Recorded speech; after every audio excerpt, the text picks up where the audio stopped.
수연이가 불편할 것 같아가지고 새 걸로 갈아줄게.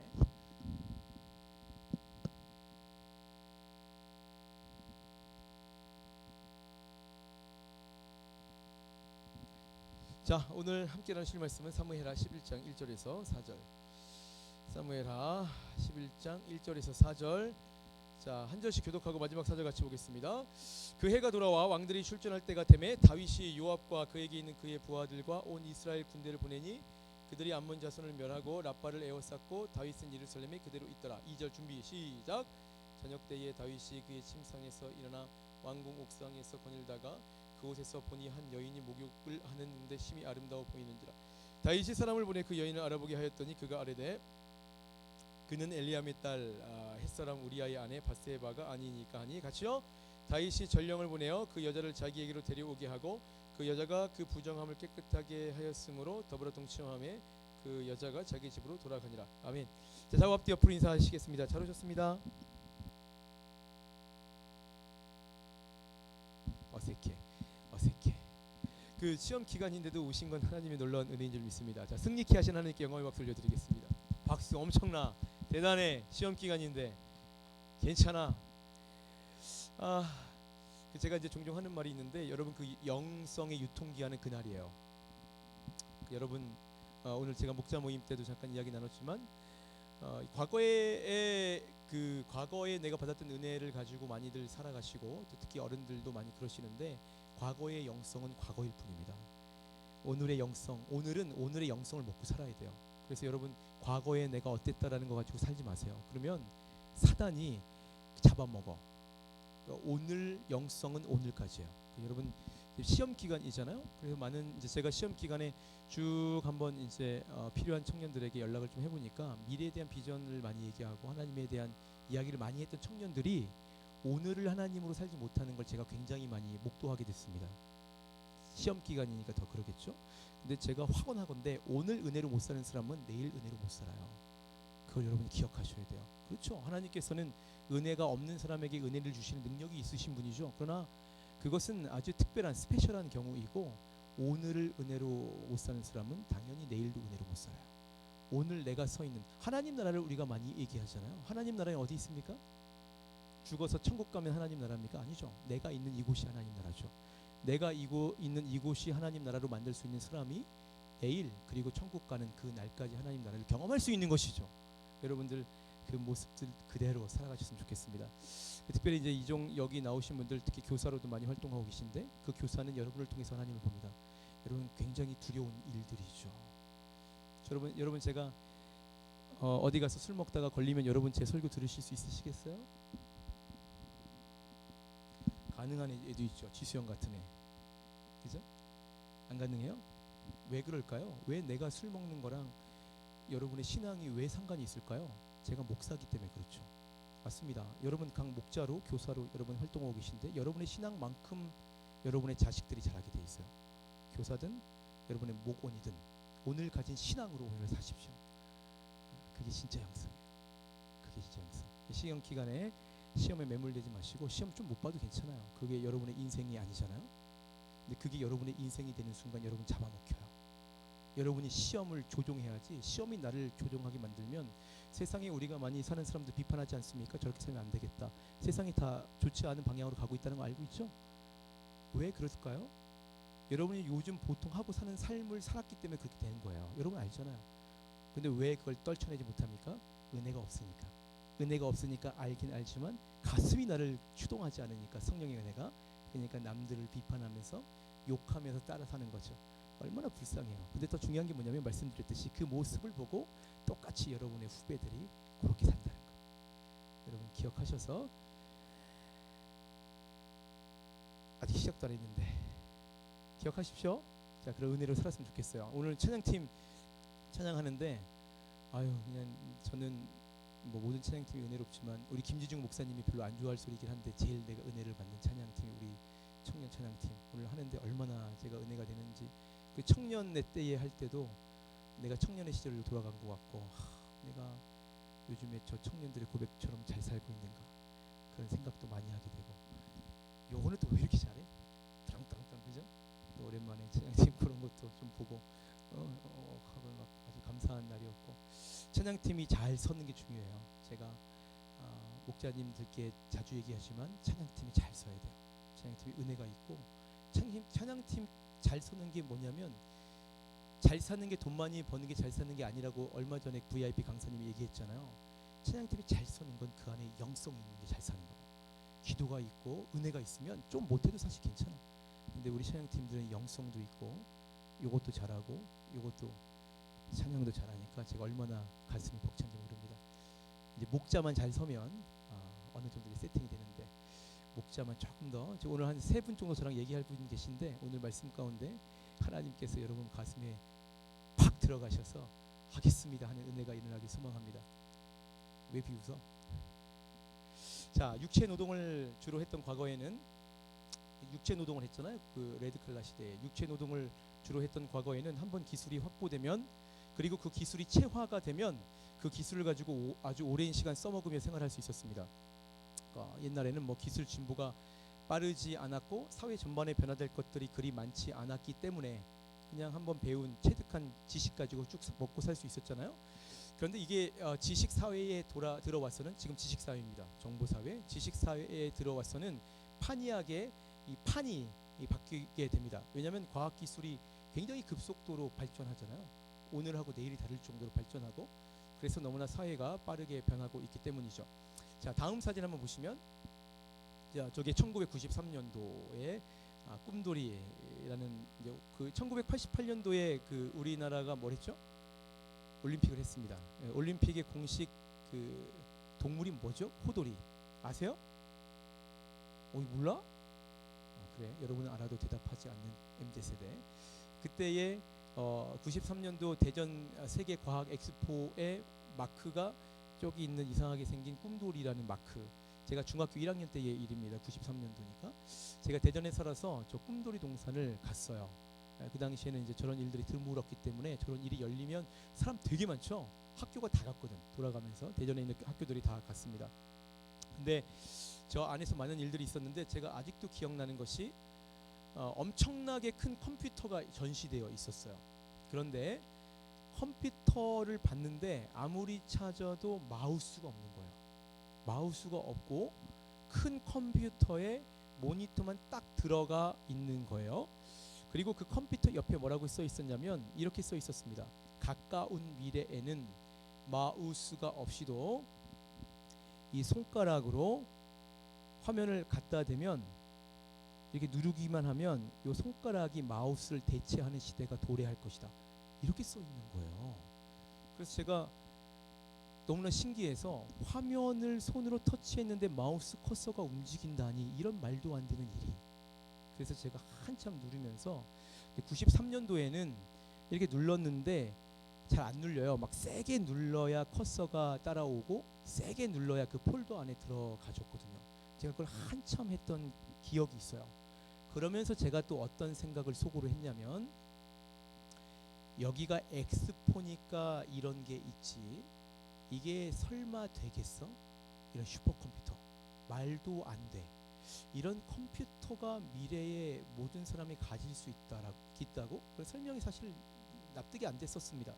그런데 이제는 여러분이 가지고 있는 핸드폰 그 슈퍼컴퓨터를 다를 이 주머니에 넣고 언제든 꺼내서 손으로 누르시면서 여러분 그 핸드폰 지금 굉장히 일상이죠.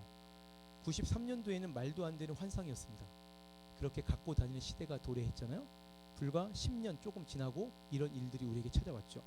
그래서 이제는 더 이상 옛 지식으로 오늘을 살지 못하는 시대가 되어버렸습니다. 너무나 빨리 발전하고 세상이 변하니 이제는 진짜 지식이란 지금 시대에 있어서 진짜 지식이라는 것은 오늘 지금 당장 설명 가능하고 꺼내 쓸 수 있는 것들 이런 것들만 지식으로서의 가치를 인정받는 시대가 온 거죠. 자, 여기에 대해서 그 피터 드러커라는 유명한 경영학자가 이렇게 얘기했습니다. 넘겨보시면 잘 들어보십시오. 지식은 빨리 변한다. 지식은 정말 빨리 변하죠. 오늘 확실했던 것이 내일에 가서는 언제나 어리석은 것이 되어버리는 것이야말로 지식의 본질이다. 지식의 본질이죠. 오늘 확실했던 것이 내일 어리석게 되는 것. 새로운 조직 사회에서 어떤 한 분야의 전문 지식을 갖고 있는 지식인은 가까운 4년 내지 5년마다 새로운 지식을 습득해야 돼요. 그렇지 않으면 소유하고 있는 지식이 모두 진부한 것이 돼버리죠. 그래서 시대에 뒤떨어지는, 낙오하는, 어제 지식으로 오늘을 살지 못하는 낙오자가 되고 만다. 뭐 이런 설명을 피터 드러커가 과거에 했습니다. 그런 시대가 지금 왔잖아요. 자, 그런데 제가 왜 이런 얘기를 하냐면, 제가 이 얘기를 봤을 때 이것은 신앙과 너무나 크게 다르지 않다라고 생각했기 때문입니다. 자, 우리의 신앙은 크게 두 가지로 나눈다고 제가 예전에 한번 말씀드린 적이 있는 것 같은데, 어떻게 두 가지로 나눈다 그랬죠? 하나는 하나님을 머리로 아는 지식이고, 또 하나는 하나님을 가슴으로 체험하고 느끼는 감성적인 지식입니다. 이 머리와 가슴의 지식이 함께 우리에게 있을 때 우리는 하나님을 전인격적으로 안다 라고 말하는 것이고, 그렇게 머리와 가슴으로 하나님을 알고 뜨겁게 느끼는 사람, 그런 사람을 구원받은 사람이다, 그렇게 되어야만 예수님을 따르는 제자다라고 일컫습니다. 여러분 지금 그러십니까? 여러분 요즘 어떻게 신앙생활하고 계세요? 예수님을 알고, 예수님을 이 아는 머리가 너무나 무거워서 그 지식이 가슴으로 내려오는 거죠. 그리고 예수님을 생각할 때보다 뜨겁고 그렇게 전인격적으로 하나님을 믿는 제자이십니까? 아니면 그저 한때 그랬지만 지금은 교회 다니기가 급급한 그런 전락한 썬데이 크리스찬이 되셨습니까? 신앙과 믿음은 그런 맥락에서 일종의 지식인 것이죠. 그리고 예수님은 제자들에게 이렇게 말씀하셨습니다. 사도행전 1장 8절에 오직 성령이 너희에게 임하시면 너희가 권능을 받고 예루살렘과 온 유대와 사마리아와 땅끝까지 이르러 내 증인이 되리라 하시니라. 성령 받아 진짜 제자가 된 사람은 증인으로, 그러니까 내 신앙을 지금 당장 꺼내어 남들에게 설명하며 살 수 있는 사람, 그 사람이 진짜 성령 받아 제자 된 사람이다, 그렇게 얘기하고 있습니다. 그러므로 같은 맥락에서 신앙은 내가 예수를 어떻게 믿는지 지금 당장 구체적으로 설명해 낼 수 있을 때에, 그리고 그것들을 지금 바로 꺼내서 그렇게 매번 자유롭게 사용해 낼 수 있을 때, 그걸 진짜 신앙이라고 우리가 얘기하는 거예요. 신앙은 옛 신앙을 추억하며 사는 게 아니에요. 그게 진짜 신앙 아니에요. 옛 신앙은 옛 신앙일 뿐입니다. 그래서 우리가 매번 어떻게든 그렇게 살려고 오늘 지금 당장 큐티를 하려고 하죠. 인스타에 올리려고 하고, 지금을 살아야 돼. 지금을 살아야 돼. 선교 얘기하면 안 돼. 엊그제 몇 년 전에 했던 그 수련회 얘기하면 안 돼. 그건 그때입니다. 오늘의 신앙이 중요하기 때문에 오늘 말씀 보자. 자꾸 이제 얘기하잖아요, 우리가.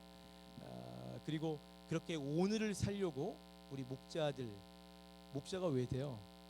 가르치려고 되죠. 근데 목자가 되기 때문에 가르칠 수밖에 없잖아요. 그러니까 오늘을 살 수밖에 없는 거지. 그래서 자꾸 제가 목자하자고 땡기고, 그리고 기도회도 하고 그러는 것입니다. 그렇게 오늘 신앙이 나에게 있을 때 그 믿음이 진짜 믿음이 되기 때문이죠. 자, 오늘 우리가 함께 나눈 말씀은 여러분도 잘 알고 계시는 밧세바 사건인데, 이스라엘의 첫 번째 왕 누구게? 사울이죠. 두 번째 왕은 누굽니까? 다윗이 왕이 되고 조금 있다가 일어난 사건이 오늘 우리가 함께 잠깐 다룰 사건입니다. 왕이 되고 가장 좋을 때 바로 일어난 사건이 뭔지 한번 보겠습니다. 그 뭐냐면, 다윗이 왕이 되고 나서 조금 있다가 무슨 짓을 하냐면, 말하기도 부담스럽지만 다윗이 유부녀를 성폭행합니다. 그리고 게다가 그의 남편까지 살해해버리는 끔찍한 살인 사건이 일어나는데, 그 사건의 서막이 오늘 우리가 함께 나눈 말씀이에요. 자, 내용을 더 다루기 전에 여러분 여러분 꼭 기억하시라고 제가 이 얘기를 먼저 드릴게요. 여러분이 꼭 기억하셔야 될 게 뭐냐면, 오늘 이 사건, 제가 이제 오늘 이 사건을 얘기할 건데, 오늘 이 사건, 사람의 죄, 다윗이 죄를 짓잖아요. 그 죄와 그 결과라는 것이 단지 일정한 기간 내에 일어나는 것이고, 그래서 이 죄는 그냥 그 일정한 기간에만 일어나는 것이기 때문에 그에 해당하는 죄만 딱 잘라가지고 들어서 던져버리면, 일정한 기간에 있는 죄이니까 던져버리면 다 해결된다. 절대 그렇지 않습니다. 죄는 그렇지 않아요. 그것만 들어서 해결하면 다 끝나는 게 아니죠.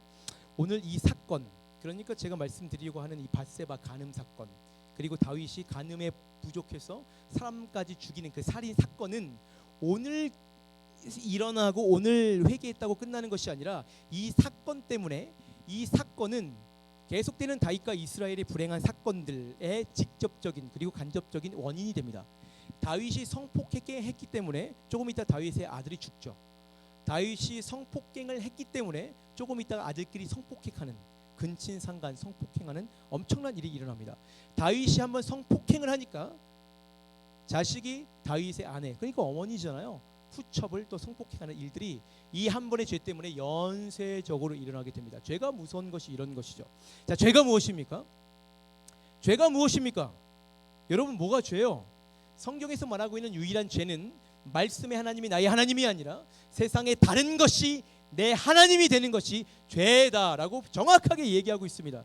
그게 쾌락일 수도 있고, 보통은 그런 것들이죠. 돈이나 권력과 명예, 그런 이성 간의 관계나 그런 것들, 그 모든 것들이 우상이 될 수 있습니다. 그런 것들이 우리의 하나님이 될 때 성경은 죄라고 꼬집어 얘기하고 있죠. 문제는 죄에 한번 발을 들이면 처음에는 괜찮은 것 같죠. 괜찮겠지, 이번 한 번뿐인데. 지금까지 내가 하나님을 섬긴 날이 얼만데 이번 한 번 잠깐 한다고, 잠깐 교회 안 나온다고, 잠깐 하나님을 섬긴다고 이게 큰 죄가 되겠어? 다른 신을 잠깐 섬긴다고 하나님이 나를 치시지 않겠지. 왜냐요? 하나님께서는 사랑의 하나님이시니까. 그러면서 계속 그 시일이 늘어나게 돼요. 그래서 죄가 한번 우리 가운데 들어오면 빠져나오기 힘들다는 게 문제고, 그리고 그런 죄의 시간이 일정 기간 이상 반복되고 지속되면 결국에는 회복을 할 수 없는 지경에까지 이른다는 게 죄가 무서운 거예요. 자, 야고보서 1장에 욕심이죠. 처음에는 욕심이에요. 그냥 조금 더 시험 기간이니까 하나님 말고 잠깐 시험이 나의 하나님이 되면 되겠다. 연애를 하니까 하나님 말고 조금 더 그쪽에 신경이 쓰이는 거죠. 이 시간 지나가면 다시 하나님께 나아가면 되지. 이런 욕심, 처음에는 그냥 욕심뿐이죠. 그런데 그 욕심이 잉태한즉 뭐를 낳습니까? 죄를 낳고, 그 죄는 죄로 끝이지 않고 죄가 장성합니다. 장성한즉 사망을 낳느니라. 로마서 6장 23절에 죄의 삭은 사망이요. 왜 그럴까? 왜 그럴까? 그렇게 한번 외도하는 것이 왜 사망까지 우리를 추동해 낼까? 왜 그렇게 죄가 무서울까요? 왜냐하면 마태복음 24장입니다. 거짓 그리스도들과 거짓 선지자들이 일어나 큰 표적과 기사를 보여 할 수만 있으면 택하신 자들도 미혹하리라. 미혹당해서 죄를 짓기 때문에. 베드로전서 5장에 근신하라 깨어라 너희 대적 마귀가 우는 사자같이 두루다니며 삼킬 자를 찾기 때문에 삼켜짐 당해서 죄를 짓는 것입니다. 그냥 나의 선택이 아니죠. 예수를 떠나고 다른 것이 나의 신이 되는 것은 나의 선택 의지가 아니에요. 죄의 사망의 권세가 여러분을 잡아먹기 때문에. 말씀드렸듯이 죄는 우상을 섬기고 세상에 집착하는 것은 사람이 하고 싶어서 하는 것이 아니라 택하신 자들까지 미혹해 내버리는 사단의 능력이기 때문인 것이죠. 한번 빠져들면 걷잡을 수 없이 상상할 수 없는 상황까지 치닫는 것이 죄죠. 너무나 무서운 일 아닙니까? 그러니까 여러분, 우리가 긴박감을 가져야 돼요. 어떤 친구가 하나님을 조금 떠나 있다, 그럴 수 있다라고 생각할 게 아니죠. 잡아먹힐 수도 있는 것입니다. 잡아먹혀 있는 상황일 수도 있는 거죠. 여러분, 혹시 여러분 예배 가운데 하나님께 집중할 수 없습니까? 왜 그럴까요? 왜 말씀이 들리지 아니하고 왜 찬양 가운데 나가지 못할까? 왜 그럴까요?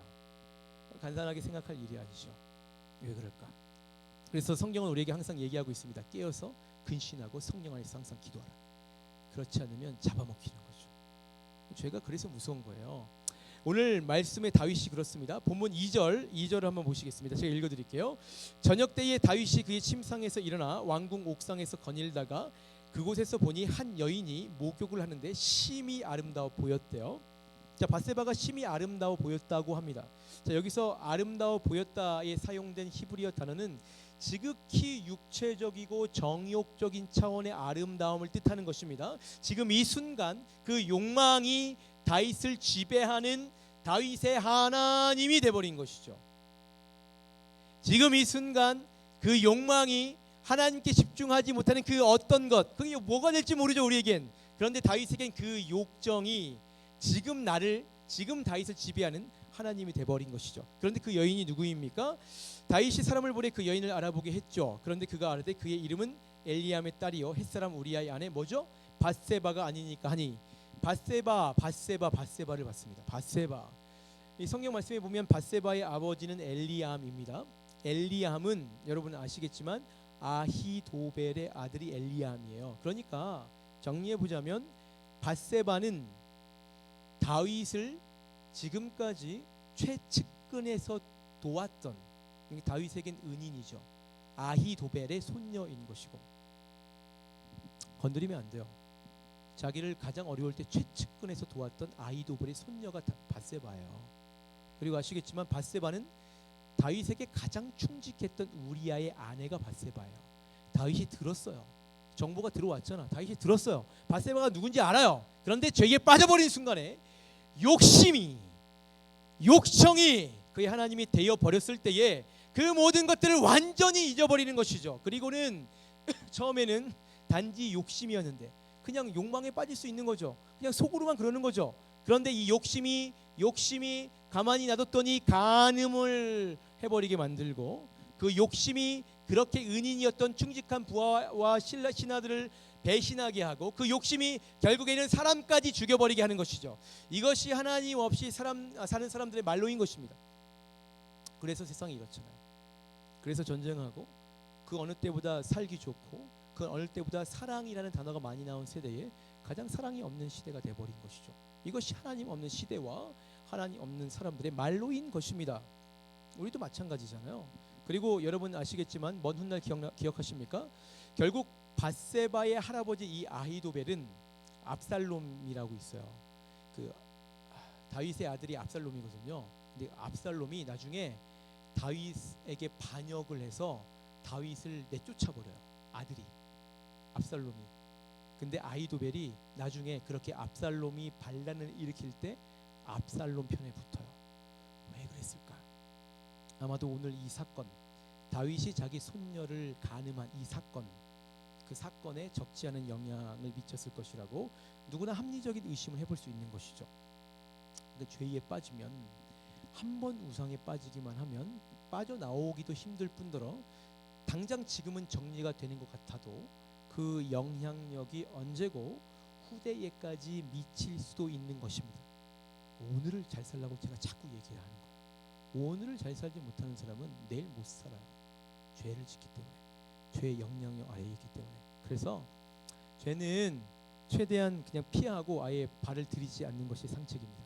그래서 여러분, 누가 지금 하나님 말고 자꾸 다른 것에 집착해 산다면 자꾸 얘기해 주셔야 돼요. 그 사람이 사는 거야. 개인주의 시대에 자꾸 참견하지 말라고 그러겠지만 그 사람 살리려면 여러분 얘기해 주셔야 돼요. 너의 하나님 지금 누구냐? 빠지면 안 된다고 자꾸 얘기해 주셔야 됩니다. 자, 사랑하는 청년 여러분, 여러분은 요즘 어떻게 지내고 계십니까? 혹시 성경의 하나님 말고 다른 것들, 여러분을 자꾸 하나님 말고 다른 것들에 집중하게 하는 것들 있죠? 시험, 중간고사. 아니, 중간고사 보면 시험 끝납니까? 기말고사 또 올 거잖아. 기말고사 끝나면 시험 끝나요? 아니에요. 중간고사 또 있어요. 그렇게 중간 기말 매번마다 그렇게 시험에 쩔어가지고, 시험이 나의 하나님이 돼가지고 시험 못 보면 난 죽일 놈 되고 시험 잘 보면 좋아가지고 매번 그렇게 사시겠습니까? 여러분의 하나님은 시험이 아니에요. 그렇게 살면 안 돼요. 혹시 그럼에도 불구하고 그렇게 다른 것들에 집중하고 집착해서 혹시 그런 것들이 여러분을 끌어가고 있지는 않으십니까? 그렇다면 끊어내시고 하나님께 돌아오시기 바랍니다. 하나님께 돌아오셔야 돼요. 지금은 괜찮은 것 같죠? 잠깐 그러니까.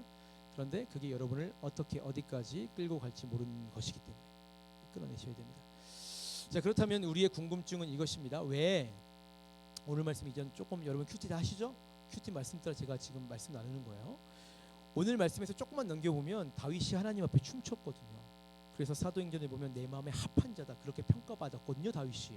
그런데 왜 얼마 전까지만 해도 춤췄던 다윗이 왕이 되고 나서 곧이어 하나님께서 왕으로 만들어 주셨잖아요. 너무 기뻐서 춤췄던 다윗이 왜 정작 왕이 되고 나서 곧이어 살인의 강간까지 해버리는 흉악범이 되어버렸겠습니까? 이게 우리의 궁금증이죠. 오늘 이 이야기를 이어서 간단히 하고 마치도록 하겠습니다. 자, 오늘 본문 앞에 사무엘하 1장에서 10장까지 쭉 보시면 다윗이 왕이 됐다는 이야기가 막 나와요. 앞장을 보시면. 그리고 나서 통치 초기에 보통 고대 근동에는 왕이 됐을 때 왕권의 강화를 위해서라도 정복 전쟁을 하거든요. 그 다윗이 정복 전쟁을 했다. 그런 얘기들이 사무엘하 1장에서 10장까지 기록되어 있습니다. 그런 맥락에서 오늘 11장 봤잖아요. 10장을 보면 이스라엘과 암몬이 전쟁을 했다. 그렇게 기록이 돼요. 정복 전쟁을 하는 거죠. 이스라엘이 암몬과 전쟁을 해요. 그런데 이 전쟁이 계속 지속되다가 추운 겨울이 왔습니다. 그래서 잠깐 휴전을 해요. 너무 추우니까 전쟁할 수 없어서. 잠시 중단됐다가 오늘 본문 11장 1절에 와서 다시 그 전쟁이 시작이 됩니다. 오늘 본문에 그 1절이에요. 그 해가 돌아와 왕들이 출전할 때가 되매 다윗이 요압과 그에게 있는 그의 부하들과 온 이스라엘 군대를 보내니 그들이 암몬 자손을 멸하고 랍바를 에워쌌고 다윗은 예루살렘에 그대로 있더라. 자, 본문은 잘 들으세요. 본문에서는 다윗이 범죄한 시기를 그 해가 돌아왔을 때라고 밝히고 있습니다. 그 해가 돌아왔을 때라고 밝히고 있죠. 11장 1절에 그 해가 돌아왔다는 것은 추운 겨울이 지나서 봄이 됐다라는 뜻인데, 문자적으로 볼 때 제자리로 돌아왔다 그리고 회복됐다라는 뜻을 같이 가지고 있는 단어를 사용했습니다. 따라서 이것은 단지 물리적인 추위가 지나갔다는 것을 넘어서 인생의 어려움과 고통과 힘든 시기를 지나 회복되고 평안해질 만한 시기가 다윗에게 왔다라고 말하고 있는 거예요. 이런 환경적인 요소, 너무나 평안한 시대가 왔다. 그런 환경적인 요소와 함께 오늘 우리가 함께 나눴던 말씀처럼 이스라엘은 다시 시작된 전쟁에서 암몬 자손을 멸했다. 그리고 이제는 암몬의 수도, 랍바가 암몬의 수도거든요. 그 랍바까지 포위할 정도로 승승장구하고 있다. 그 얘기를 1절에서 하고 있는 것입니다. 그러니까 불과 얼마 전까지만 해도 도망자 신세였던 다윗이 통일 왕국의 왕이 됐고, 이제는 전국 전쟁까지 승리해 내가면서 그 어느 때보다 이스라엘은 강대했고 다윗의 왕권은 안정되고 평안했다라는 것이 오늘 우리가 살핀 본문 가장 앞부분의 내용입니다. 그 얘기를 우리에게 하고 있는 것이죠. 세상적으로 볼 때 다윗이 너무나 좋았다, 그 얘기를 하고 있습니다. 그런데 그랬더니 오늘 이 비극적인 사건이 일어났다. 그 뒤에 그렇게 이어서 기록되고 있습니다. 사람이라면 누구나 인생의 안녕을 원하죠. 그리고 우리 역시 기도할 때 평안과 행복, 그런 승리 같은 것들을 구합니다. 그렇게 기도하죠. 수능 시험 못 보게 해달라고 기도 안 하잖아. 잘 보게 해달라고 기도하고, 좋은 직장에 취직해달라 해주시옵소서 기도하잖아요. 사랑하는 청년 여러분, 여러분의 건강과 이번 시험 기간 열심히 공부하시면서 좋은 결과를 얻도록 기도하십시오. 여러분의 병약한 곳에도 손을 얹고 기도하세요. 이제 곧 수능이잖아요. 그러니까 여러분 그 기복주의를 너무 그렇게 기도나 하고 기복주의 얘기하지, 기도도 안 하면서 무슨 기복주의야. 기복주의는 기도 많이 하시는 분들이 하는 얘기고, 보통 여러분같이 기도 안 하시는 분들은 그런 거 생각 안 하시고 기도하셔도 돼요. 기도 많이 하세요. 기복주의처럼 붙게 해달라고, 시험 점수 잘 나오게 해달라고 기도하세요. 기도하셔서 아니면 어쩔 수 없지. 아니면 어쩔 수 없는 그 순간에 가지도 않았는데 왜 벌써부터 아닌 거 받아들이겠습니다. 주님 그렇게 하여 주시오. 왜 그걸 기도해요? 기도하십시오. 기도하셔도 됩니다. 하나님께서 하시고자 하면 막을 것이 없는 것이죠. 그런데 문제는 괜찮아요. 예수 믿는 사람들도 그렇게 기도하다가 평안을 얻을 수 있죠. 기독교는 제가 누차 말씀드렸듯이 금욕주의가 아니고, 하나님께서는 여러분이 세상에서도 잘 되시길 원하세요. 먼저 그의 나라와 그의 의를 구하면 그 다음에 뭐라고 말씀하십니까? 이 모든 것들, 여러분의 모든 것들을 채워주시는 것이 하나님의 의지시죠. 그런데 문제는 그렇게도 우리가 구했던 것들이 실현이 되고, 항상 이게 문제죠.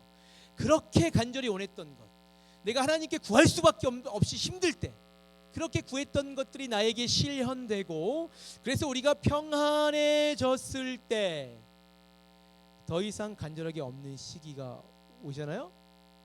그래서 하나님을 찾지 않을 때 그게 문제예요. 왜 그게 문제냐면, 사람은 태어날 때부터 무슨 존재입니까? 사회적인 존재, 무슨 존재, 사회 시간에 배우잖아요. 마찬가지로 사람은 태어날 때부터 종교적인 존재입니다. 교회에서 얘기하는 게 아니라 사회 시간에 배우셨을 거예요. 사람은 종교적인 존재이다. 이것이 뜻하는 것은 이게 무엇이냐면, 사람은 그게 누구고 그게 어떤 것이든 종교적인 존재이기 때문에 반드시 간절히 믿고 섬길 대상이 항상 있어야 한다라는 얘기가 사람은 종교적인 존재라는 얘기예요. 사람은 종교적인 존재예요. 반드시 누군가를 섬길 수밖에 되어 있는, 섬길 수밖에 없는 존재가 바로 사람, 종교적인 존재인 거죠. 우리가 그래서 하나님을 더 이상 찾지 않고 믿고 섬기지 않을 때 우리가 더 이상 하나님을 믿지 않고 더 이상 하나님을 찾지 않을 때 여러분 잘 생각해 보시고 나를 돌이켜 보십시오. 반드시 내가 섬겼던 그 하나님의 자리에는 하나님이 될 만한 다른 것들이 그게 무엇이든 분명히 들어가게 되어 있습니다. 분명해요. 틀림없어요. 그 빈 공간이 너무나 허전해서 의식적으로든 무의식적으로든 내가 섬길 만한 대상을 찾아 나서게 되어 있다는 것이죠. 말씀의 하나님이 다른 세상의 것들로 대체된다는 것입니다. 그렇기 때문에 우리가 평안할 때, 그래서 더 이상 하나님을 붙잡지 않아도 되는 상황이 있을 때, 그때 우리의 영적 위기가 시작되는 것입니다. VIP 그 주일날 다 오셨죠? 다 오셨죠? 대다수가 오셨을 거예요. 강사님이 오셔서 그런 얘기를 하셨을 거예요. 자, 결혼하기 전에 여기 뭐 연애를 하시는 분들도 계셔서 아시겠지만 결혼하고 하기 전에 연애할 때는 상대가 되게 이뻐 보이거든요. 왜 이뻐 보인다고 강사님이 얘기하셨어요? 어? 도파민이라는 화학 물질이 합성돼서 분출되기 때문에 그 도파민이라는 물질이 쏟아져 나오니까 여자친구가 예쁘고 그래서 수십 킬로를 마다않고 매일 보러 간다. 뭐 그런 얘기를 하셨잖아요. 뭐 그때 도파민이 하도 분출되니까 무거운 가방도 들어주고 다 할 수 있죠. 먼 거리도 가서 차도 태워주고 옆에 있을 때 가슴이 뛰고 존재 자체가 고마운 거죠. 도파민 때문에.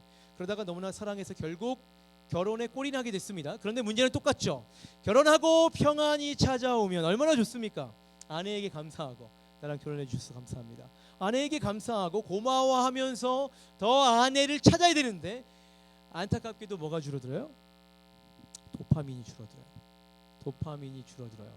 그때 도파민이 줄어들 때 내 마음 붙들고 애쓰지 않으면 아내 귀한 줄 모르고 도파민을 한번 경험하니까 도파민이 좋은 건 알거든. 그래서 또다시 도파민을 분출하게 할 만한 다른 사람을 찾아 나서게 되는 거죠. 그래서 패가 망신한 집이 한둘이 아니에요. 이게 다를 게 없는 거예요. 하나님을 사랑하는 것과 이런 도파민의 문제는 비슷한 것입니다. 그래서 아이러니하게도 교회는 언제 평안하고 우리 신앙은 언제 가장 힘이 있습니까? 여러분 생각해 보십시오. 우리가 힘들고 피곤하고 너무나 지치고 절망할 때 그렇습니다. 그 한가운데서 내가 붙잡을 것이 하나님밖에 없을 때, 내가 바라보고 부르짖을 것이 세상에 아무것도 없어요. 우리 하나님밖에 없을 때에 가장 평안하죠. 가장 은혜로운 모순을 우리가 경험하고 있는 거예요. 자, 사랑하는 청년 여러분, 그런 맥락에서 여러분은 요즘 어떠십니까? 평안하십니까? 평안하세요? 오랜 시간 기도해 왔던 것들이 하나님 은혜로 많이 성취되셨습니까? 그렇다면 여러분의 요즘 신앙은 어떻습니까? 그때를 조심하셔야 돼요. 오히려 평안할 때 하나님을 더욱 굳게 붙드십시오. 오히려 평안해서 하나님을 붙잡지 않을 만할 때가 찾아왔거든. 여러분 다 아시잖아요. 그럴 때 더욱더 하나님을 붙드십시오. 그럴 수만 있다면 그 인생은 그야말로 영육이 평안하고 화평한, 그야말로 하나님께서 원하시고 축복한 인생을 살 수 있는 것이죠. 그런데 그게 생각보다 잘 안 되는 게 문제예요. 자, 다윗이 어떻게 하는지 보십시오. 이게 우리의 모습들인데 다시 1절을 보시면 그 해가 돌아와 왕들이 출전할 때가 되매 다윗이 요압과 그에게 있는 그의 부하들과 온 이스라엘의 군대를 보내니 그들이 암몬 자손을 멸하고 랍바를 에워쌌고 다윗은 예루살렘에 그대로 있더라 라고 기록되어 있습니다. 그렇게 평안할 때 자 보십시오. 성경은 자 그렇게 평안할 때 다윗이 무엇을 해야 한다고 오늘 말씀에 기록하고 있습니까? 너가 평안하기 때문에 왕들이 출전할 때가 되매 그 전쟁에 너가 평안하니까 출전해야 돼 라고 얘기하고 있습니다. 그런데 상식적으로 생각해 보십시오. 이런 화평한 시기에 더군다나 승기를 잡고 있는 전쟁이라면 다윗의 지금 신분은 무엇입니까? 왕이죠. 왕입니다. 그러니 왕이니까 상식적으로 힘들고 위험하게 출전할 게 아니라 왕이기 때문에 후방에서 물러나 관망할 수 있죠. 왕이니까 뒤에서 왕이니까 다른 일들을 하면 되는 것입니다. 이것이 더욱 사실은 격에 맞고 합리적인 생각들이죠. 그래서 그 아래 이어서 다윗이 실제로 왕궁에 남아 무엇을 하고 있다고 기록하고 있습니까? 1절 하반절에 다윗은 예루살렘에 그대로 있더라. 그대로 있었습니다. 상식적으로 다윗은 자기의 군대가 암몬을 격파하고 수도를 포위하는 격전을 벌이고 있을 때 왕궁에 남아 그대로 있었습니다. 굉장히 상식적이죠. 자, 그런데 성경은 단지 다윗의 현재의 상식적인 상황을 설명하려고 이런 이야기를 쓰고 있는 것이 아니라 왕들이 출전할 때인데 그러나 그가 출전하지 않고 그대로 있더라.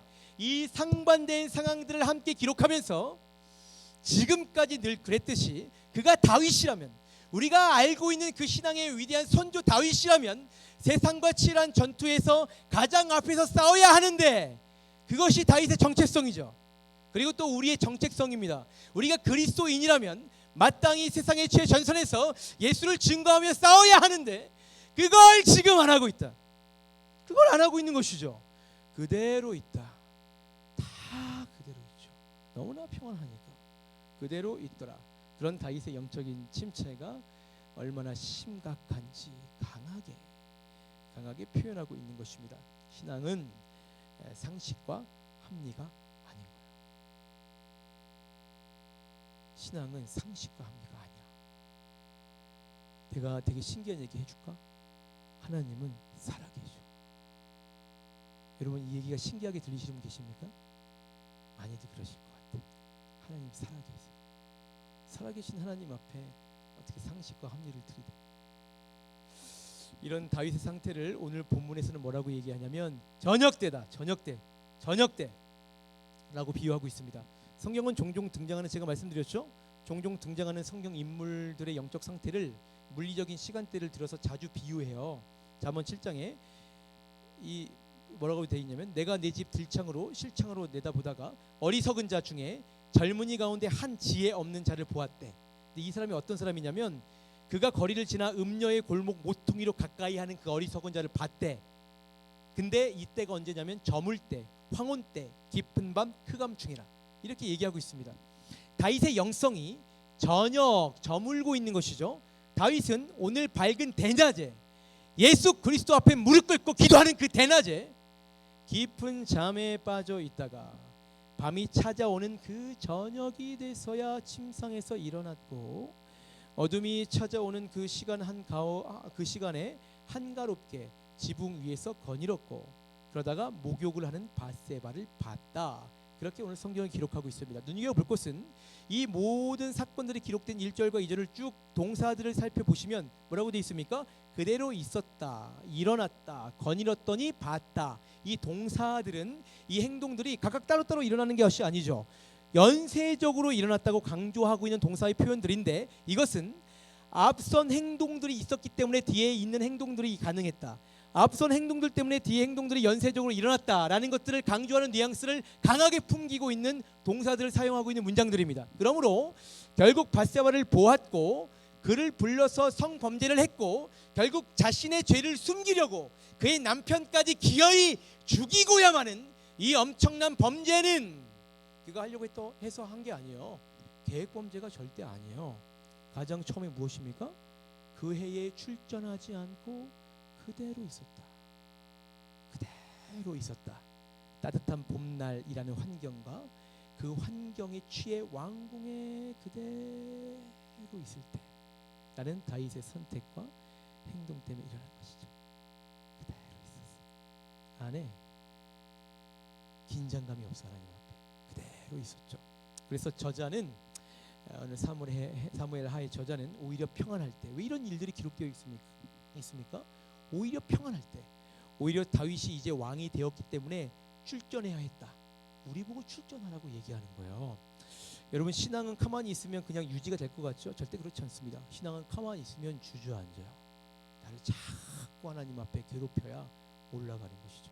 그 얘기를 우리한테 하고 싶어서 이 얘기를 쓴 거예요. 만약에 다윗이 성경의 말처럼 그 해가 돌아왔을 그때에 하나님을 찾을 만한, 오히려 그렇기 때문에 전쟁터로 나아갔다면, 출전을 했더라면 어떻겠습니까? 인생이 너무나 술술 풀려서 그 누구도 하나님을 찾지 않을 만한 그때에 혹시라도 하나님을 그래서 더욱 붙들었다면 어떻게 되었겠습니까? 오늘의 비극은 일어나지 않았을 테고, 아마도 이후에 계속될 불행들 역시 일어나지 않았겠죠. 그걸 알려주고 있는 거예요. 이걸 하든 안 하든 그건 여러분 선택이지. 알려주고 있는 겁니다. 자, 사랑하는 청년 여러분, 여러분은 지금 어떠십니까? 혹시 이전보다 평안하죠? 당연히 평안하지. 여러분이 가장 하나님을 붙들었을 때, 하나님을 붙들 수밖에 없을 그 절망의 때를 생각하십시오. 해보십시오. 그 첫사랑, 하나님을 내가 뜨겁게 사랑할 수밖에 없었을 그 첫사랑 한번 기억해 보십시오. 그때 부르짖으며 구하고 찾았던 하나님은 지금 어디 계십니까? 혹시 세상과 조금씩 타협하고 끈을 붙잡고 있죠? 우리는 다 끈을 붙잡았기 때문에 교회에 나오고 있는 거죠. 다윗도 예루살렘에 있었어요. 예루살렘에 있었죠. 이 교회의 몸은 담고 있지만, 그런데 하나님 앞에 엎어져 간구하지 않고 혹시 그냥 그대로 머물러 있는 분 계십니까? 그렇다면 성경은 오늘 우리에게 말하고 있습니다. 그렇다면 더욱 출전하라. 하나님을 찾고 그분의 놀라운 능력을 붙잡을 만한 스스로를 전쟁터로 내보내라는 것이죠. 여러분이 만드셔야 됩니다. 그 장이 요즘 최근 VIP 했잖아요. 아유 뭐 시험 기간이니까, 그런데 했었으면 얼마나 좋았을까. 시험 기간이니까 못했지만 그래서 그런 거 자꾸 하는 거예요. 그리고 우리가 12월 25일 날 또 우리의 VIP가 또 있잖아요. 그래서 하셔야 돼요. 어떤 친구는 왜 자꾸 그런 거 시키냐고. 그런 거 시켜, 네가 사니까. 그래서 시키는 거예요. 자꾸 보내는 거야. 지금 신앙을 쓸 수 있을 만한 장소로 자꾸 보내는 거야. 하세요. 왜요? 여러분 살려고 심판대 앞에 서서 뭐라고 얘기하려고 그래. 하셔야 됩니다. 여러분 이제 그래서 어떻게 하시겠습니까? 이제 어떻게 사시겠어요? 시험 기간에 여러분의 하나님은 누구이십니까? 시험 기간 대다수가 남았을 텐데, 여러분 그 세상을 그렇게 비판하며 그렇게 욕하면서 세상 따라 살지 마세요. 하나님이 여러분의 하나님이 되셔야 그렇게 안 살 수 있는 거예요. 그걸 보여주세요. 그렇게 살아야 된다고. 따라 배우게 누가죠. 자, 말씀을 정리하겠습니다. 자, 메타인지라는 게 있습니다. 메타인지 다 왔어. 자, 쉽게 설명하자면 메타인지가 뭐냐면 내가 무엇을 아는지와 무엇을 모르는지 정확히 아는 것. 내가 무엇을 아는지 그리고 무엇을 모르는지 정확히 아는 능력이 메타인지입니다. 그게 메타인지래요. 자, 2010년에 EBS에서 학교란 무엇인가 0.1%의 비밀이라는 전국 고등학생 성적 상위 0.1%의 아이들이 왜 저렇게 공부를 잘하지? 뭐가 다른지를 조사한 프로그램을 방영한 적이 있습니다. 다 조사했어. 다 깠어. 부모의 직업, 연령대, IQ 다 깠어. 근데 비슷해. 근데 이상하게 얘네들만 0.1%야. 계속 살펴봤는데 다른 것들은 차이가 별로 없고요. 딱 하나 차이가 있었는데 그게 바로 메타인지였습니다. 메타인지가 차이가 나서 쟤네들은 공부를 그렇게 잘한다. 이런 결론을 얻었는데, 자, 세상에는 두 가지 지식이 있습니다. 두 가지 지식이 있는데 첫 번째 지식은 내가 안다는 느낌이 있어. 아는 것 같아. 그런데 막상 설명을 하면 설명을 못하는 지식이 있고, 안다고 착각하는 지식. 자, 두 번째 지식은 내가 안다는 느낌이 있어. 근데 설명도 가능한 지식이 있습니다. 이 세상에는 그렇게 두 가지 지식이 있다고 해요. 이 중에 진짜 지식은 몇 번째 지식이에요? 당연히 두 번째 지식이죠. 이 두 번째 지식이 진짜 지식이고, 상위 0.1% 아이들은 이 두 번째 지식을 가지고 있다는 거예요. 내가 뭘 알고 내가 뭘 모르는지 정확히 아는 능력이 있기 때문에 얘네는 0.1%가 될 수밖에 없다. 이런 얘기를 뭐 프로그램에서 계속 풀어서 얘기하고 있는 건데, 자, 그런데 그게 어떻게 가능하냐면 제작진들이 0.1%의 아이들이 학교에서 뭘 보통 하는지를 관찰을 했어요. 몰래 계속 관찰을 했는데, 그랬더니 이 아이들이 되게 착해. 0.1% 아이들 착해. 왜 착하냐면 모르는 거 자꾸 애들이 물어보잖아요. 공부 잘하니까. 근데 모르는 거 내내 족족 다 설명해줘. 다 너무나 친절하게 설명을 아주 오래 그 아이가 이해할 수 있을 만한 시간을 다 들여서 충분히 설명을 해주는 거예요. 다 그러고 있다는 겁니다. 0.1% 아이들이. 그런데 그 설명하는 걸 자세히 살펴보니까 이 아이들이 1시간을 예를 들어 설명을 해준다, 모르는 애들한테. 근데 이 아이들도 막히는 구간이 1시간 설명할 때 12번이 막히더랍니다. 12번이 막혀요. 그런데 그 12번 막힌다 그랬잖아요. 거기가 내가 안다고 생각했지만 실제로 모르는 부분이죠. 그렇게 설명을 해가면서 이 모르는 부분을 아는 것으로 자꾸 얘네들이 메꿔 가니까 이 아이들이 0.1%가 될 수밖에 없구나. 뭐 오답 노트 같은 얘기를 하는 거잖아요. 그렇게 이제 결론을 내렸다고 합니다. 그런데 보통의 아이들은 내가 아는 것 같아. 그런 줄 알고 그냥 살아. 그냥 그런 줄 알고 쭉 살아요. 그런데 실제로 설명해 보라면 그거를 대다수가 설명을 못한대요. 그냥 그런 줄 알고 사는 거예요. 메타인지에 속고 있는 것이죠. 가짜 지식이 진짜 지식인 줄 알고 그냥 그렇게 사니까 0.1%가 못 된다. 뭐 이런 얘기를 하고 있는데, 제가 이야기를 왜 해드리냐면, 오늘 다윗은 어쩌면 지금 이 순간 메타인지에 속고 있었을지도 모르겠다. 제가 그런 생각을 한 거예요. 내가 예루살렘에 있고 교회를 잘 다니는 거죠. 예루살렘에 있어요. 오늘 빠졌지만 다음 주에 나올 것이고 그대로 있죠. 지금까지 하나님을 믿고 이런저런 사역도 많이 했으니 당연히 지금도 여전히 나는 하나님을 잘 믿고 산다는 착각을 다윗이 혹시 하고 있지 않았는가.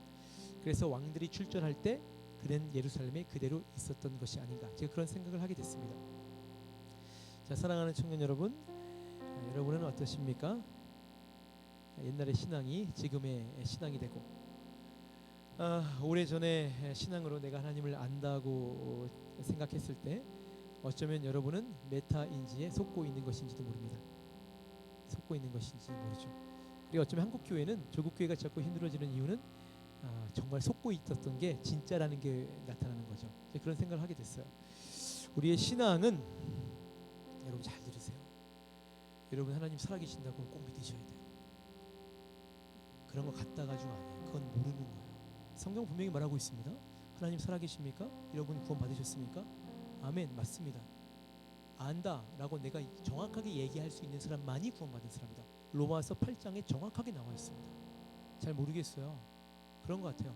모르는 거예요. 무서운 일이죠. 왕년의 신앙이 지금의 신앙이 되고, 오래전의 신앙에 내가 그런 것들을 했기 때문에 내가 하나님을 안다라고 생각했을 때에 어쩌면 여러분도 역시 메타인지에 속고 있는지도 모릅니다. 우리의 신앙은 바로 지금 당장 꺼내서 설명해 낼 수 있을 때 진짜 하나님을 아는 지식으로서의 가치를 인정받는 것입니다. 오늘 나의 영성은, 그 영성의 유통기한은 오늘이에요.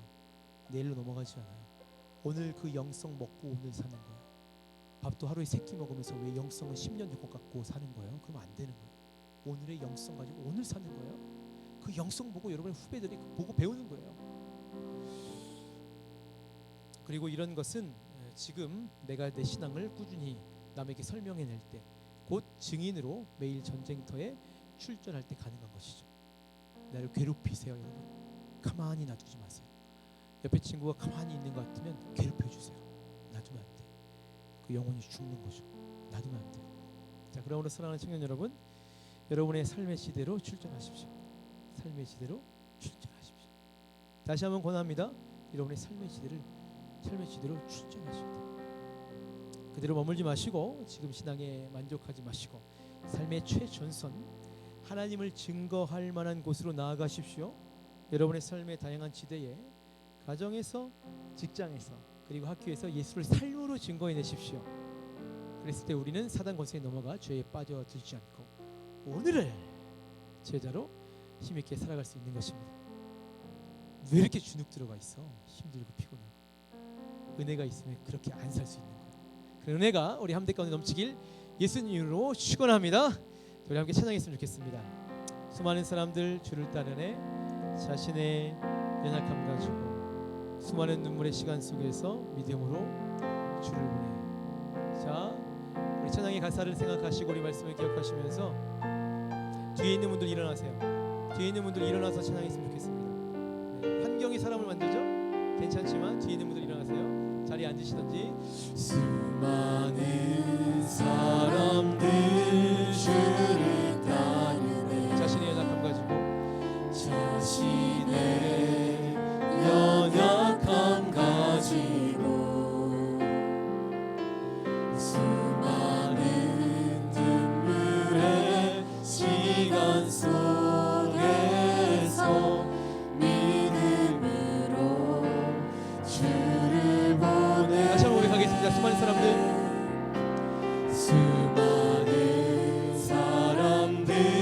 주를 따르네 자신의 연약함 가지고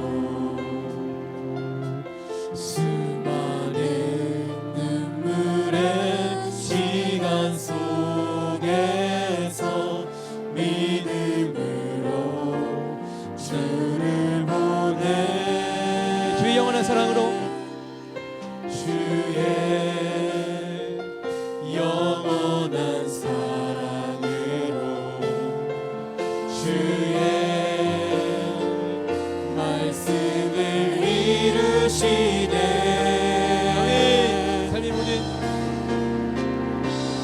삶의 모든 문제는 나를 힘겹게 해도 포기하지 않는 오늘을 살아내리라. 소망이 보이지 않는 내 삶 속에 주님만이 소망되어 주의 뜻 이루시리라. 이절합니다. 내 앞에 놓여진 상황 속에서 내 앞에 놓여진 상황 속에서 이겨내 힘조차 없을 때 이겨낼 힘조차 없을 때 연약한 나에게 힘겨운 믿음으로 나아가겠습니다. 믿음으로 나아가네. 주의 영원한 사랑을 주의 말씀을 이루십니다. 주의 말씀을 이루시네. 삶의 모든 문제는 나를 힘겹게 해도 포기하지 않는 오늘을 살아내리라. 소망이 보이지 않는 내 삶 속에 주님만이 소망. 내 주의 뜻을 이루겠습니다. 주의 뜻이 다시 한번 고백하겠습니다. 삶의 모든 순간들 삶의 모든 문제는 나를 힘겹게 해도 포기하지 않는 오늘을 살아내리라. 소망이 보이지 않는 내 삶 속에 주님만이 소망됩니다. 주님만이 소망되어 주의 뜻 이루시리라. 밤이나 낮이나 밤이나 낮이나 어제나 오늘도 영원히 주를 찬양해.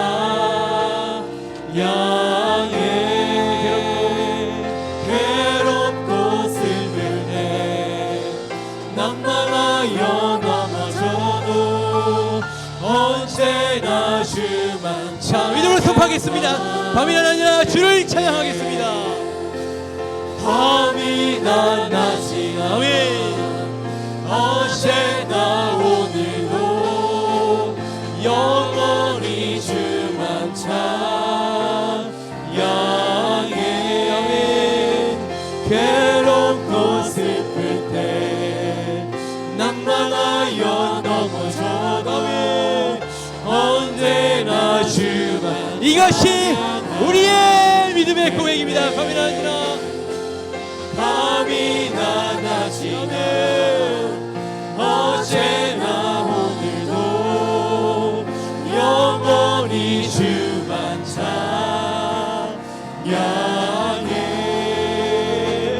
괴롭고 슬플 때 낭만하여 넘어져도 언제나 주만. 다시 한번 믿음으로 선포할 때에 나를 주를 찬양합니다. 밤이나 낮이나 밤이나 낮이나 어제나 오늘도 영원히 주만 찬양해.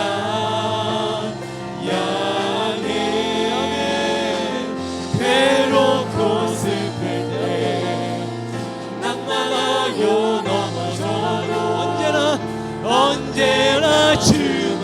다시 한번 믿음으로 선포하겠습니다. 밤이나 낮이나 나를 주를 찬양합니다. 밤이나 낮이나 어제나 오늘도 영원히 주만 찬양해. 아멘.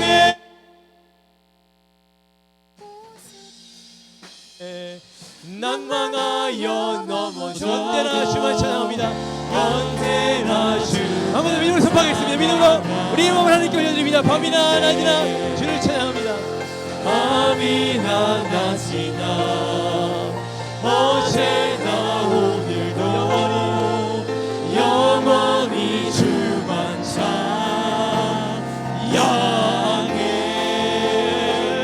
외롭고 슬플 때 낭만하여 넘어져 언제나 주 마지막으로 우리 힘있게 하나님 나는 밤이나 낮이나 주의 은혜 가운데 거기다 믿음으로 선포하겠습니다. 밤이나 낮이나 어제나 오늘도 영원히 주만 찬양해. 외롭고 슬플 때 낭만하여 넘어져도 언제나 주만 찬양하겠네. 제가 유학 시절 때 캐나다에서 야간 청소를 했습니다. 공장이었는데 그 월수금 야간 청소기가 있습니다. 그 6시에 큰 캐나디언 공장이에요. 가서 이제 건축자재 공장에 밤 6시면 이제 낮에는 밝지만 저녁 되면 캐나다는 5시면 해가 져요. 이제 낮에도 물론 힘들었지만 그 해가 지는 요 시기 때 빨리 지고 캐나다는 비가 계속 오거든요. 우기랑 밴쿠버에는 계속 비가 와요. 딱 요런 날씨보다 조금 더 추운 날씨에. 근데 제가 그때 이 찬양 밤이나 낮이나 처음 제가 접했습니다. 이어폰을 꽂고 6시부터 12시까지 이제 쉬지 못하고 한 30분 쉬어요. 청소를 하는데 얼마나 힘든지 1년 반 정도 제가 이렇게 청소를 돈이 없으니까 내가 뭐 금수저 자식도 아니고 다 커서 내가 집에 손 벌릴 수도 없고 제가 청소를 했습니다. 너무너무 힘들고 제가 되게 비참하게 느껴질 때도 많이 있었어요. 청소를 하면서 그때 제가 이 찬양을 들으면서 이 찬양을 제가 6시간 내내 들었습니다. 어떨 때는.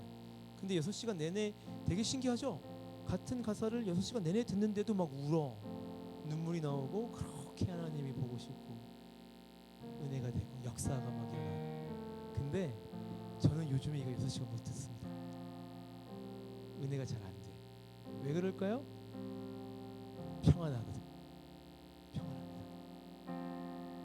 그래서 제가 죄를 많이 져요. 여러분이 모르는 죄 제가 잘 져요. 틈이 많으니까 잘 안 들리고 찬양이 잘 안 되고 청소를 다시 해야 되나 싶을 정도로. 그래서 제 아내가 굉장히 저를 안타깝게 여겼던 적이 있습니다. 귀국해서 근데 제가 이제 다시 회복을 어떻게 했냐면 제가 출전을 하기 시작했습니다. 어떻게 출전했냐면 다시 캐나다 가서 청소를 할 수 없으니까 여기 5층 저기 방에 보면 교사실이 있어요. 저기 쪽방이 있고 그리고 지하 우리 주심이 있고 제가 하루에 한 번씩 제가 하는 패턴이 있어요. 기도의 패턴들을 가지고 제가 그 쪽방에 몰아넣습니다. 저를 대기하기 싫어요. 목사인데도 그렇게 기도하기 싫어. 그렇게 저를 몰아넣습니다. 그렇게 저는 출전을 해요. 영적 싸움이 얼마나 많이 일어나는지 몰라요. 너무너무 많이 일어나요. 너무너무 많이 일어나요. 그런데 그렇게 내가 영적 싸움의 최전방에 나를 밀어넣었을 때 제가 은혜가 있고 저희 아내가 저한테 목사 같다고 칭찬해 줍니다. 여러분은 어떤 출전할 장소가 있습니까? 여러분은 요즘 매일 어디로 출전하십니까? 여러분 매일 여러분을 그렇게 하나님 은혜 가운데 끌어들이지 않고 은혜가 없다는 얘기 하지 마세요. 여러분이 은혜가 없게 만들기 때문에 은혜가 없는 거예요. 여러분이 은혜가 있을 때 여러분이 매일 일상의 전쟁터로 출전할 때 여러분은 손만 톡 떼도 은혜라는 단어가 나오고 눈물 뿌려 하나님 앞에 엎어져 기도할 것입니다. 그게 되지 않으면 다윗의 일이 여러분의 일이 되는 것이죠. 오늘 그 말씀을 여러분이 하고 있는 것입니다. 왜 오늘 말씀이 여러분에게 선포됐을까? 왜 하필이면 이 시기에 이런 말씀이 나눠졌을까? 제가 선택한 거죠. 안 그렇게 사는 것 같아가지고. 그런데 단지 제가 선택해서 그런 말씀을 오늘 나눠진 것이 아니고 분명히 여러분에게 꽂히는 그 어떤 지점이 있을 것입니다. 굉장히 오늘 길게 했거든요. 제가 굉장히 길게 했는데 다른 때보다 분명히 그 길게 한 것들 중에 어느 부분은 여러분에게 들어가지 않았을까? 그거 갖고 기도했으면 좋겠습니다. 오늘 시험을 같이 기도할 때 혹시 여러분이 출전하지 않고 있다면, 그래서 하나님의 은혜가 없고, 하나님의 은혜가 없으면 분명히 다른 것을 분명히 섬기고 계실 거예요. 그 섬기고 있는 게 무엇인지 이 시간 밝혀내십시오. 기도하면서 하나님 앞에 아뢰십시오. 그리고 그 다른 하나님을 치워버리십시오. 기도할 때 내 힘으로 치울 수 없습니다. 성령께서 이 시간 임하셔서 내가 다른 신을 섬기고 있었나이다, 하나님 치우시고, 내가 예수 그리스도의 제자로 다윗이 한번 실수했더니 엄청난 평지 풍파가 다윗 이후에 계속해서 몰아쳤습니다. 내가 오늘 이 말씀을 듣고 하나님 흔들렸던 다윗, 하나님 그렇게 붙들고 사는 다윗도 그 한순간 자칫해서 넘어졌을 때 놀라운 엄청난 죄를 지었습니다. 하나님, 이 말씀이 저에게 주어진 것은 내가 그렇지 않게 살게 하기 위한 하나님의 은혜이고 하나님의 가슴 아픔이고, 어쩌면 지금 여러분이 그렇게 살고 있기 때문에 오늘 말씀이 선포되고 있는 것인지 모릅니다. 그 말씀을 기억해 주시면서 이 시간 주님 찾고 내가 춤추는 다윗으로 어제가 아니라 오늘을 매일을 살 수 있도록 성령께서 이 시간 나를 추동하여 주셔서 회개하시고 주님 찾고 간절히 기도하겠습니다. 주여, 사랑과 은혜가 충만하신 하나님 아버지, 이 시간 오직 주 예수 그리스도의 은혜와 하나님의 사랑과 성령의 교통교제 충만한 역사가 흘러넘칠 수 있도록 주여 인도하여 주시옵소서. 하나님 아버지, 나를 움직이고 있는, 나를 이끌고 내가 섬기고 있는 하나님은 누구입니까? 말씀의 하나님, 나의 하나님이 되어서 진실로 나는 그 하나님을 섬기며 춤추는 나이처럼 매 순간 힘이 있고 은혜가 있고 평안이 있고 권세가 있습니까? 아니면 그 하나님을 섬긴다 하지만 다른 것이 나의 하나님이 이미 들어와서 매일 교회는 나오지만 매일마다 그 현실 앞에서는 주눅들고 힘들고 피곤하고 지쳐서 비판하는 남들처럼 똑같이 예수 믿지 않는 사람처럼 살고 있는 것이 나의 현주도가 아닙니까? 그런 이 시간 회개하게 하여 주시옵소서. 우리 청년들, 내가 가지고 있는 하나님에 대한 그런 다른 신의식 다 내려놓고 예수 그리스도 말씀 가운데 오늘만 그 하나님을 붙들고 나갈 수 있도록 그 역사하시고 인도하여 주시옵소서. 우리 주의 은혜가 흘러넘치게 하시고 하나님 절망하지 아니하고 낙심하지 아니하고 예수 권세가 내 권세되며 예수 성령 충만함이 나의 성령 충만함이 되어 오늘을 살아낼 수 있는 내가 나의 생각과 나의 마음 가운데 들어올 살 수 있도록 성령께서 역사하시고 인도하시고 주장하여 주시옵소서. 그 마음 가운데 그리스도 예수의 은혜를 더하여 주시고 나사렛 주 예수 그리스도 이름으로 약한 권세의 사망이 물러갈 주시오다. 박살날 듯 안에 될 듯 할 때에 한 길로 왔다 열 길로 도망가게 하시고 오직 은혜 충만 성령의 기름 부으심으로 나갈 수 있도록 주여 역사하시고 인도하여 주시옵소서. 아버지 하나님, 우리 청년들 자각하게 하여 주시고 긴장하게 하여 주시고 우리가 하나님 아무것도 모를 때에 하나님 전쟁에 일어나서 당하지 않게 깨어 날마다 기도하여 근신하여 하나님 앞에 엎어질 수 있도록 성령께서 역사하시고 인도하시고 주장하여 주시옵소서. 그 날마다 은혜로 충만하고 날마다 역사로 충만하여 그 은혜가 나의 삶 가운데 임할 때에 하나님 은혜로 살 수 있도록 주여 인도하시고 아버지 역사하여 주시옵소서. 사랑과 은혜가 충만하신 하나님 아버지 은혜에 감사합니다. 코로나의 긴 시기를 지나서 이렇게 남겨진 우리 청년들을 모아주시니 은혜에 감사합니다. 결국 이 청년들이 코로나 이후 시대에 많은 청년들을 이끌고 나가는 리더십들이 될 텐데, 하나님 이 리더십, 이들의 리더십이 세상에 있는 다른 것이 아니라 하나님 예수 그리스도의 성령의 권세로부터 받는 그 영권이 될 수 있도록 성령께서 주장하여 주시옵소서. 교회는 기도하는 것이고, 교회는 말씀을 찾는 곳이고, 교회는 기도와 말씀 가운데 공동체를 이루는 것이고, 교회의 제1 비전과 원인은 바로 영혼을 살리는 것임을 기억하게 하셨어. 날마다 은혜로 충만, 성령의 역사로 충만하여 세상에 살 때에 많은 믿지 않는 사람들이 내가 예수를 저렇게 믿으면 나도 믿겠다, 그런 고백이 이들의 삶을 통하여 드러날 수 있도록 우리 청년들 강하고 힘있는 제자 될 수 있도록 인도하여 주시옵소서. 그렇게 되기 위해서는 가장 조심해야 될 지점이 바로 평안할 때입니다. 평안할 때가 가장 큰 위기의 때입니다. 그래서 사도 바울은 우리에게 얘기했습니다. 근신하고 깨어서 성령 안에서 기도하라.